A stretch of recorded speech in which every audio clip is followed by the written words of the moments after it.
স্বামীজি সাধারণত শ্রীমায়ের পাদপদ্ম স্পর্শ করতেন না। এমনকি তার সঙ্গে যারা যেতেন তাদেরও শ্রীমায়ের চরণ স্পর্শ করতে দিতেন না।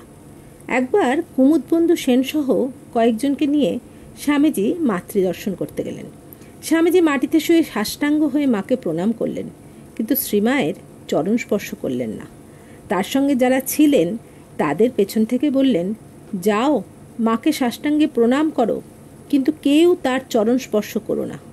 তিনি এতটাই করুণাময়ী, কোমল প্রকৃতির স্নেহময়ী জননী ছিলেন, কেউ তার পাদপদ্ম স্পর্শ করলেই তার সর্বগ্রাসী করুণা নিয়ে তিনি তার জাতীয় দুঃখ কষ্ট নিজের মধ্যে টেনে নিতেন। ঠাকুর নিজের পরনের কাপড় ঠিকমতো রাখতে না পারলেও, কথায় কথায় সমাধিমগ্ন হলেও, জগতের মঙ্গল চিন্তায় দিবারাত্র কাটালেও তিনি কিন্তু কৃপা করার বেলায় বড্ড কৃপণ ছিলেন।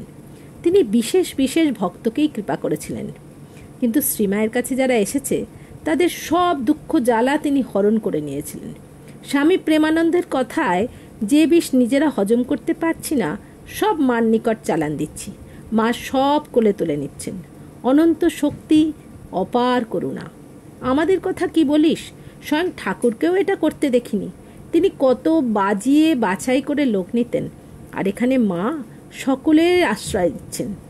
পাপী তাপী স্পর্শে শ্রীমায়ের শরীরে অসহ্য যন্ত্রণা হলেও তিনি নীরবে সব সহ্য করতেন। এই ছিল তার করুণামাখা মাতৃহৃদয়।